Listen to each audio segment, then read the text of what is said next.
먼저 말씀드릴 게 요새 뭐든지 처음 한다 그러면 다 용서되는 분위기라 저도 살아생전 간증이 처음입니다. 그래서 좀 새겨서 들어주시기 바랍니다.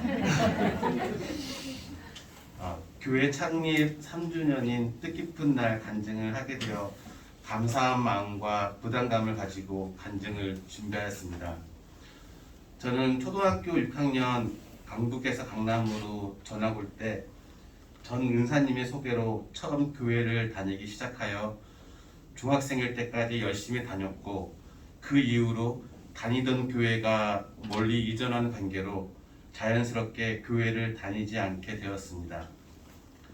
그 시기 어머님과 동생, 그리고 같이 교회에 다니던 친한 형, 누나, 동생들은 새로운 교회로 옮겨 신앙생활을 이어간 반면 전 그다지 신앙생활을 이어갈 마음도 의지도 없었습니다. 그러다 지금의 아내인 김경은 권사를 만나게 되면서 지금까지 함께 신앙생활을 하고 있습니다. 돌이켜보면 김경은 권사는 모태신앙으로 장인, 장모님 모두 독실한 기독교인으로 결혼 당시 교회에 다니지 않았다면 이 행복한 하나님이 주신 가정을 이루지 못하지 않았나 생각됩니다. 아멘. 결혼 이후 교회는 꾸준히 다녔습니다. 왜냐하면 옆에 호환 마마보다 무서운 하나님이 항상 곁을 지키고 있었기 때문입니다. 그러나 교회를 다니기만 할 뿐이지 속인 강정이 따로 없었습니다. 다른 교회 활동이나 속회 모임, 친교 활동을 전혀 하지 않고 그저 영혼 없이 몸만 교회라는 장소에 들어갔다 나올 뿐이었습니다. 저는 저 나름 그 생활이 만족스러웠습니다. 그때 당시 김경훈 권사는 진짜로 열심히 그리고 즐겁게 교회 내에서 많은 활동을 했으며 항상 저보다 1시간 이상 일찍 가서 오후 4시 이후 또는 더 늦은 시간에 왔던 걸로 기억됩니다. 김경훈 권사는 찬양에 많은 시간과 노력을 할애했으며 지금도 그러합니다. 그런 선한 영향이 제게 조금씩 변화를 주어 기도원이라는 찬양 활동과 속회 활동도 시작하게 되었습니다. 그러면서 닫혀있던 마음의 벽이 조금씩 허물어진 것 같습니다. 사실 전 사회에서의 모습과 교회에서의 모습이 많이 달랐습니다. 그 다름을 알기에 쉽게 다가가기가 어려웠던 것 같습니다.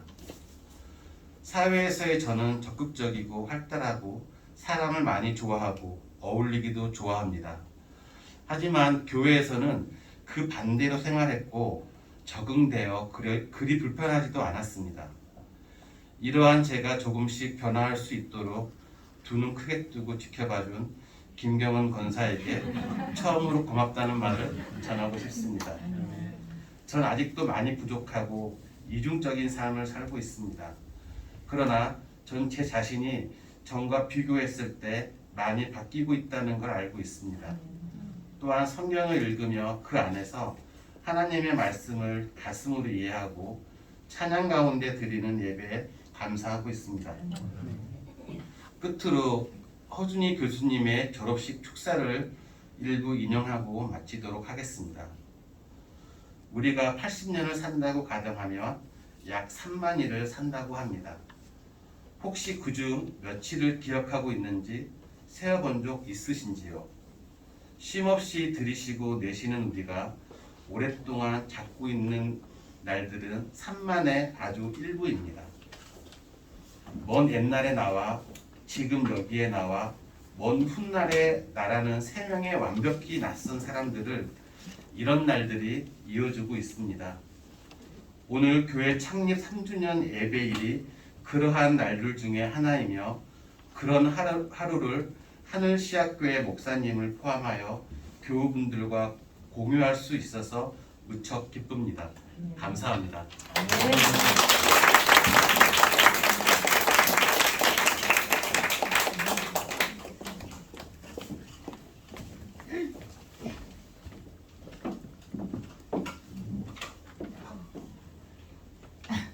안녕하세요. 이재욱 집사입니다.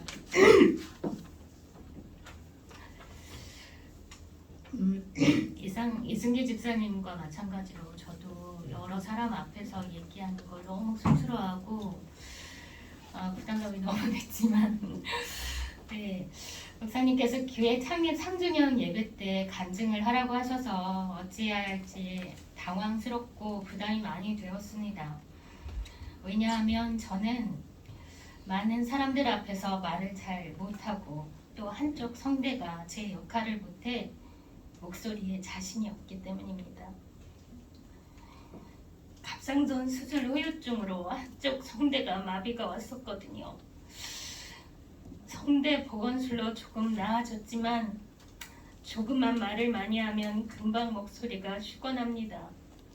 하지만 오늘 저는 이 거룩한 부담감을 안고 이 자리에 섰습니다. 지난 2년 반 동안 코로나로 다들 힘드셨죠? 저도 물론 답답하고 힘든 시간이었습니다. 그래도 감사한 것은 성경에 대해 잘 알지 못하던 제가 성경 말씀과 가까워졌다는 것입니다.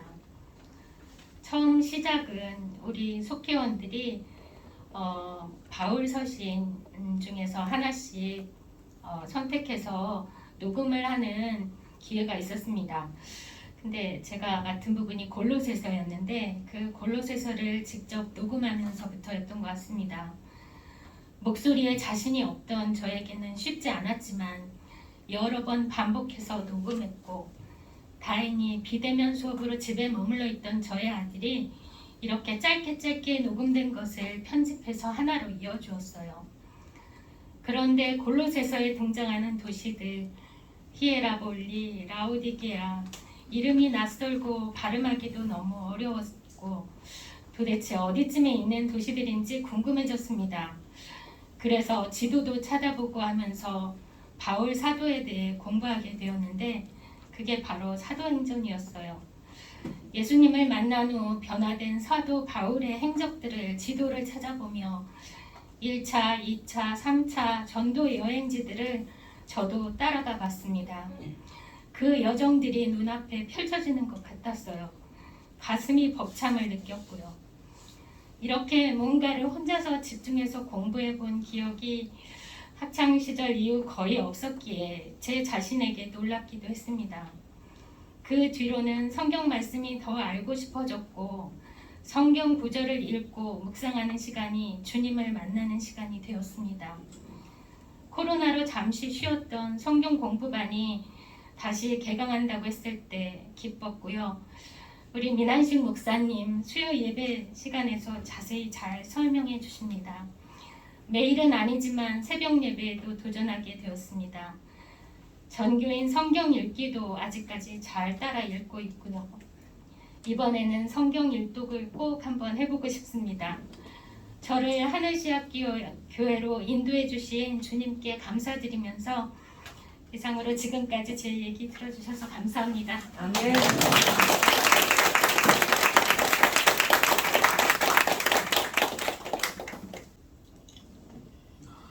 찬양대가 이런 교회 되게 하소서라는 찬양 했는데요.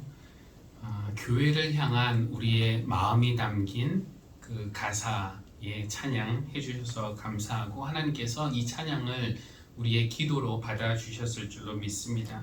그래서 우리 하늘시학교회가 하나님도 기뻐하시고 이웃도 칭찬하고 우리도 자부심을 느낄 수 있는 그런 교회로 계속 성장할 수 있기를 바랍니다. 또 간증하신 이승기 집사님과 이지옥 집사님에게도 감사드립니다. 교회를 통해서 나에게 어떤 변화가 일어났는지 간증할 때 그것이 하나님에게도 영광이 되고 또 듣는 우리에게도 위로와 또 기쁨이 됩니다. 이승기 집사님 아까 속빈 강정과 같았다고 그렇게 했는데 앞으로 계속 우리 교회를 통해서도 그 속이 꽉 차지면 좋겠고요. 이지옥 집사님 지도로 이렇게 펴놓고 책을 펴놓고 바울의 행적을 따라갔다고 했는데 언젠가 우리 교회가 실제로 바울의 행적을 따라가는 그런 성지 순례도 같이 갈 수 있는 날이 속히 올 수 있기를 바랍니다. 교우 한 사람 한 사람이 교회 주신 하나님의 선물이듯이 우리 하늘시학교회도 여러분 삶에 찾아간 하나님의 선물이 되면 좋겠습니다. 이 교회를 통해서 여러분 모두의 삶이 더욱더 풍성해지기를 바랍니다. 화면 먼저 한번 보겠습니다.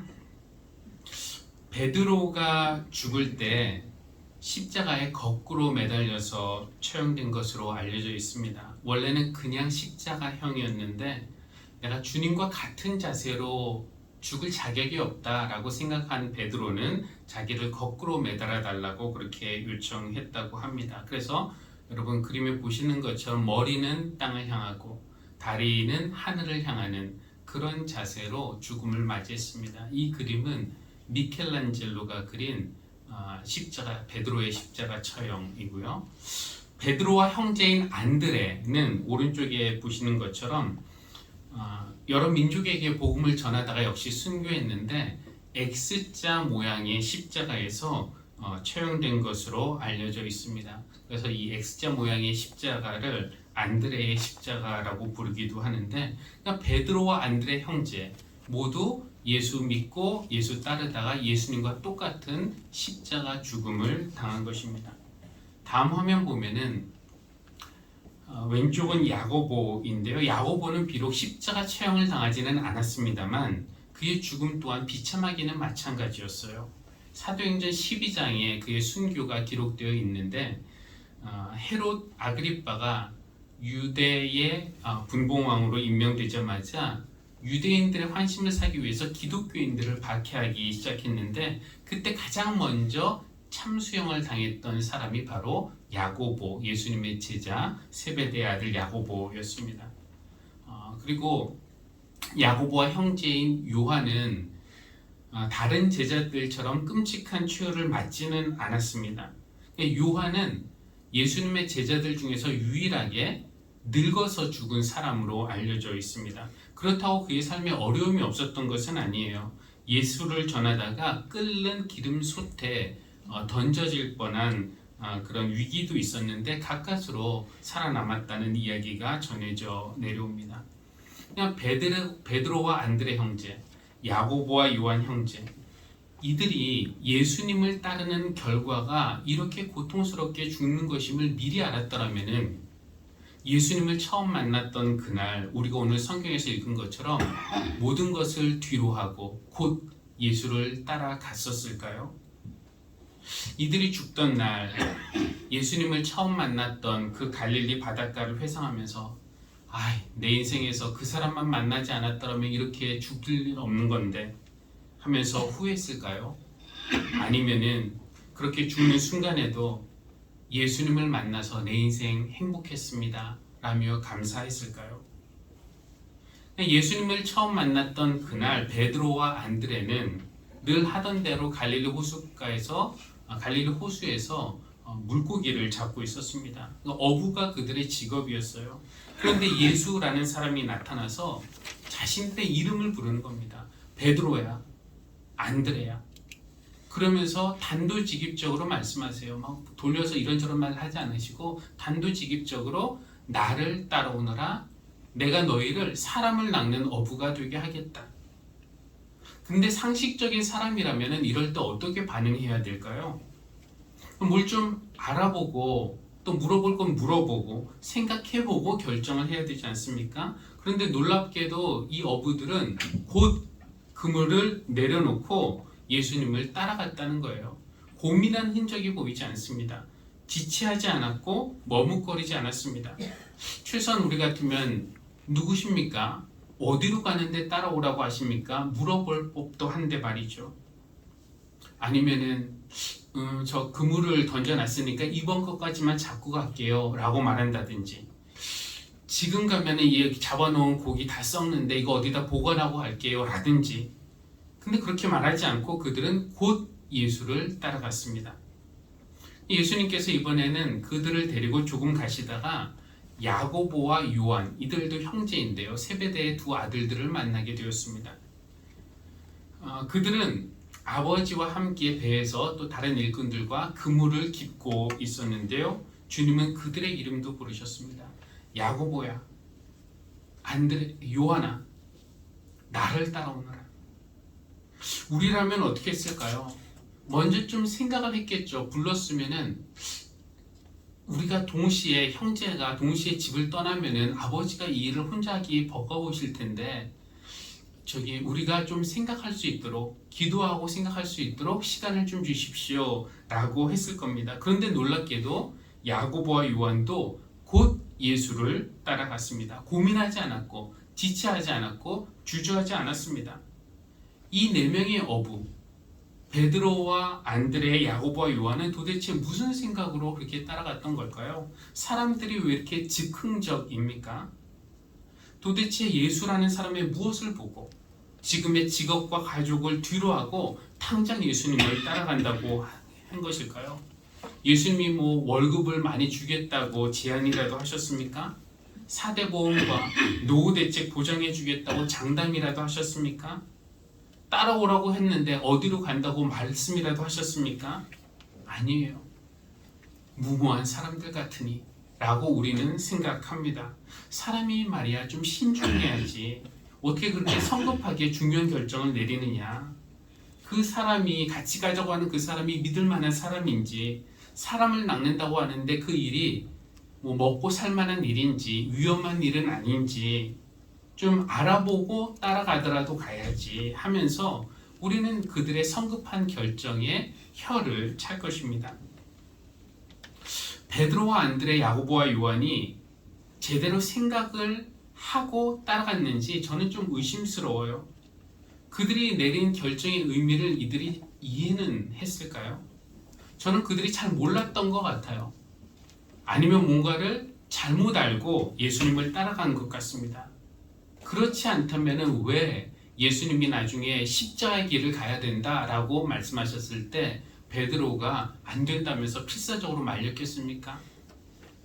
야고보와 요한이 제대로 알고 따라갔다면은 주님이 죽으셔야 한다고 예고하셨을 때 왜 그들은 주님 나라 가시면은 오른쪽 자리 왼쪽 자리 한 자리씩 저희 형제에게 주십시오라고 엉뚱한 부탁을 했겠습니까? 잘 몰랐던 거예요. 예수님이 가고자 하시는 길이 어딘지. 아마 냄새나는 물고기 잡는 어부보다는 사람을 낚는 거 잘은 모르겠지만 그게 좀 더 근사하게 보였을 것입니다. 아니면 예수님이 좀 카리스마가 있어 보이니까 잘 붙어 있으면은 나중에 한 자리 하겠다 싶었을 거예요. 최소한 지금보다는 좀 더 나은 삶을 살 수 있을 거라고 기대했을 겁니다. 그래서 어부들은 그날 결정한 거예요. 예수님을 따르기로. 그런데 주님은 이 어부들을 그들이 기대하지 않은 곳, 예상하지 못한 곳으로 인도하셨습니다.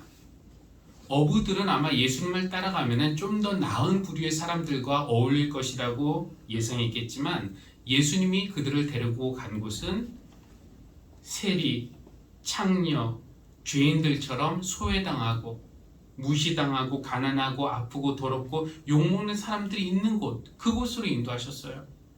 제자들도 인정받고 대접받고 섬김받는 자리를 원했겠지만 예수님이 데리고 가신 곳은 그들의 섬김과 희생이 요구되는 곳, 그곳으로 데리고 가셨습니다. 그리고 주님은 그들에게 높아지려고 하지 말고 낮아져야 한다고 가르치셨고, 받기보다는 주라고 말씀하셨고, 먼저 하기보다는 양보하라고, 이기려고 하기보다는 아예 싸우지 말라고 그렇게 가르쳐 주셨습니다. 예수님이 이 어부들을 인도한 길은 애초에 이 어부들이 원했던 길은 아니었습니다. 그런데 놀랍게도 어부들은 되돌아가지 않았습니다. 비록 예수님을 따른다는 것이 원래 내가 생각했던 것과는 달랐지만 뒤돌아서지 않았어요. 비록 예수님을 따른다고 내 개인적인 욕심과 야망이 채워지지 않는다라는 것을 중간에 깨달았지만 그렇다고 거기에서 옛날로 되돌아가지 않았습니다. 저는 처음에 그들이 예수님을 곧 따라간 그들의 어떤 결정, 이것도 놀랍지만 중간에 이거 내가 생각했던 거 아닌데? 라고 포기할 만한 그런 순간이 있었음에도 불구하고 그렇게 하지 않고 뒤돌아가지 않고 끝까지 예수님을 따라갔다는 것이 더욱더 놀랍습니다. 그러니까 아까 우리가 부른 찬양 가사처럼 주님 뜻대로 살기로 했네, 주님 뜻대로 살기로 했네, 주님 뜻대로 살기로 했네, 뒤돌아서지 않겠네 와 한 것과 같죠. 이 가사처럼 제자들은 예수님을 따라 살기로 결정했고 그 길이 가보니까 처음 내가 생각했던 것과는 달랐지만 그러나 예수님의 뜻 앞에서 나의 야망, 개인적인 욕심 이런 거 하나씩 하나씩 접으면서 끝까지 예수님을 따랐지 자기 뜻과 맞지 않는다고 이건 내가 생각했던 길 아니라고 뒤돌아서지 않았다는 것입니다. 여러분 혹시 신앙생활 하다가 뒤돌아서고 싶은 때가 있었습니까? 이거 믿는 것이 이런 거라면 나는 그만하고 싶다. 주님께서 내 삶에 찾아와서 내 이름을 부르시는 것을 여러분 들으신 적이 있으셨죠? 나를 부르시면서 따라오라고, 함께 가자고, 내가 하는 일, 사람 살리는 일, 생명 살리는 일인데 일 함께 하자고 우리를 부르신 그런 느낌 받으신 적 있었을 것입니다. 여러분 예수님 따라 살겠다고 결정했을 때 여러분은 무엇을 기대하셨습니까? 그리고 주님은 지금 여러분이 기대하신 그런 곳으로 여러분을 인도하고 계신가요? 아니면은 지금까지 따라서 보니까 이거 내가 기대했던 것과는 다르네 라는 생각이 드십니까? 제가 아는 어떤 사람은 이런 말을 해요. 예수님을 처음 믿기로 결정했을 때 자기가 원했던 것은 다른 거 아니라 마음의 평안이었다고. 물려받은 돈도 좀 있고 벌어놓은 돈도 좀 있었지만 불안하고 두려웠던 그 사람은 주님이 좀 평안한 마음 주시기를 원했지만 근데 주님 믿고 보니까 믿는 동안에 주님이 계속 그의 마음을 불편하게 하시더라는 거예요. 선교지에 다녀와서 그곳에서 어린이들과 찍은 사진 보면은 계속해서 마음이 불편하고, 병원에서 치료받아야 되는데 돈 없어서 치료받지 못하는 사람들 보면은 마음이 불편하고, 고아들을 보면은 마음이 불편하고, 예수님 믿기 전에는 이런 사람들 별로 신경도 안 쓰였는데 말이죠. 그래서 예수님 믿으면은 마음이 평안할 줄 알았는데 계속 불편한 마음이 들자 그런 사람들을 위해서 자신의 돈을 사용하기 시작했습니다. 그러면서 나 원참 내가 예수님 믿는 것이 이런 것인 줄은 몰랐지. 예수 믿으면 내 마음이 편해질 줄 알았는데 내 돈만 쓰게 됐네? 라고 말하면서도 이 사람은 뒤돌아서지 않았습니다. 그러면서 하는 말이, 자기가 처음에 예상했던 예수님 믿는 삶은 이런 것은 아니었지만 지금 보니까 이것이 정말 자기가 원했던 삶이다 라고 말을 합니다. 그리고 주님 믿은 이후로 마음이 계속 불편해진다고 생각했는데 지금 보니까 훨씬 더 마음이 편해졌다고 고백을 합니다. 예수님을 믿은 후 그가 생각했던 길로 주님이 인도하신 것은 아니었지만 그는 주님을 원망하지 않아요. 왜냐하면 오기 싫은 거 억지로 온 것이 아니라 중간중간에 주님이 자기 마음을 움직이셔서 따라가고 싶게끔 해주셨기 때문입니다. 강제로 와 이것이 아니라 따라가고 싶은 마음을 그때그때 넣어주신 것이죠. 제가 아주 좋아하는 찬양이 있는데 여러분과 나누고 싶습니다. 영어 찬양인데요. 여러분 이 찬양을 잘 기억해 두셨다가 혹시 저보다 오래 사시는 분들이 있으면 제가 장례식 때 사람들이 불러줬으면 하는 그런 찬양 리스트 중에 하나인데요. 너무 언제 부를지 모르겠지만 전부 5절로 되어 있는데 1절부터 4절까지는 예수님이 하시는 말씀이고요. 5절은 찬양하는 사람의 반응으로 되어 있습니다. 1절 가사만 번역해서 좀 풀면은 어떤 식으로 되어 있냐면은 예수님이 하신 말씀이에요. 내가 너의 이름을 부르면 너 나 따라오겠니? 네가 모르는 곳에 가서 전혀 새로운 사람이 되어보겠니? 나의 사랑을 알리고 나의 이름 전하고, 그래서 내 생명이 네 속에서 자라는 거, 또 네가 내 안에서 자라는 거 한번 지켜보겠니? 이런 내용의 가사입니다. 지금 저희 부부가 먼저 이 찬양을 한번 1절부터 5절까지 부르고, 좀 멜로디는 좋은데 좀 단조로워서 제가 처음에는 영어로 1절 가사, 그 다음에 2절은 제 아내가 솔로, 3절은 같이, 4, 5절은 화음을 넣으려고 하는데 제가 화음에 좀 자신이 없어요. 여러분 익숙해지면은 가사 보시면서 좀 따라 불러주시면 좋겠습니다. 이 시간에 잠깐 찬양하겠습니다.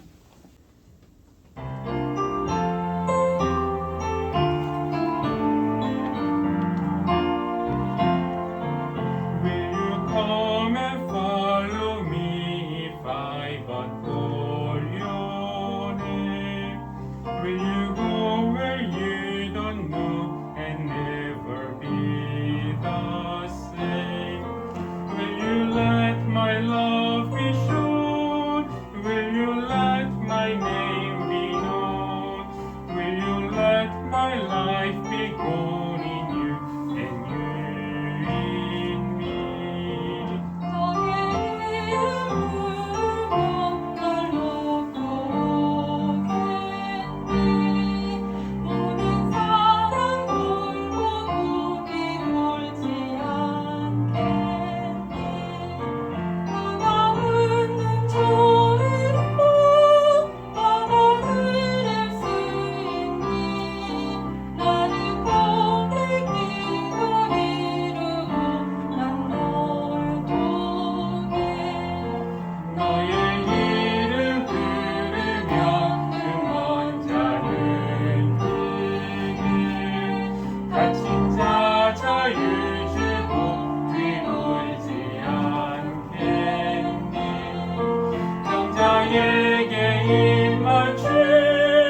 버리고 뒤돌지 않겠니.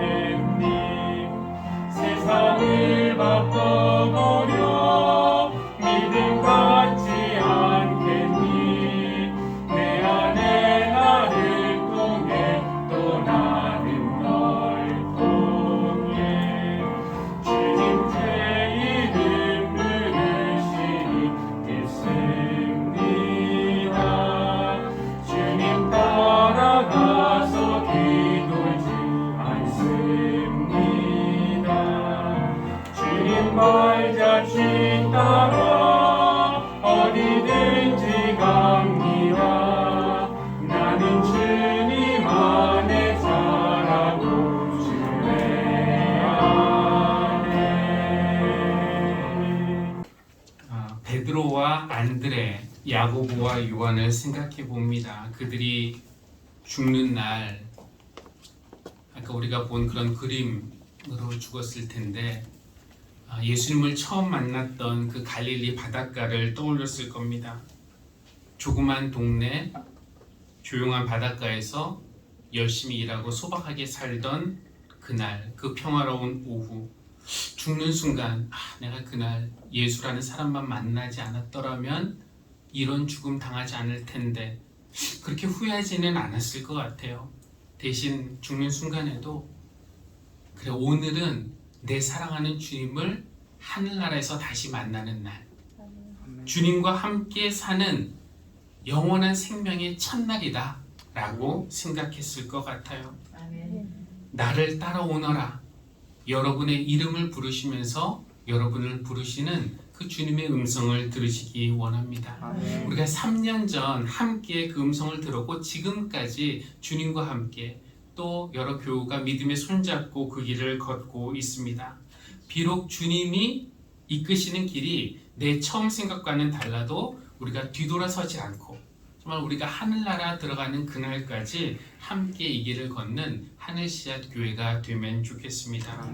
함께 그 길 걸으면서 예수 사랑 알리고 예수 이름 전하고 세상의 따가운 눈초리도 이겨내고 눈먼 사람 눈뜨게, 갇힌 사람 자유롭게, 병자에게 입 맞추는 그런 일 드러내지 않고 할 수 있는 우리 교회가 되기를 바랍니다. 아멘. 그리고 우리가 함께 그 길 가면서 사람들에게 숨기고 싶은 나의 모습도 사랑하게 되고 또 믿음으로 세상을 바꿔보고, 그래서 주님 안에서 내가 자라고 주님의 사랑이, 생명이 내 안에서 자라는 그런 경험 우리가 함께 하면 좋겠습니다. 아멘. 우리 모두 예수를 따르기로 결정했는데요, 결코 뒤돌아서지 않는 우리 모두가 되기를 주님의 이름으로 기원합니다. 아멘.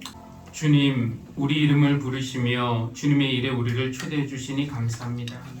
비록 우리는 잘못된 동기로 또 이기적인 기대로 주님을 따르기도 하지만 주님은 이런 우리를 조금씩 변화시켜 가시면서 우리가 은혜의 강에 이르도록 인도해 주심을 믿습니다. 아멘.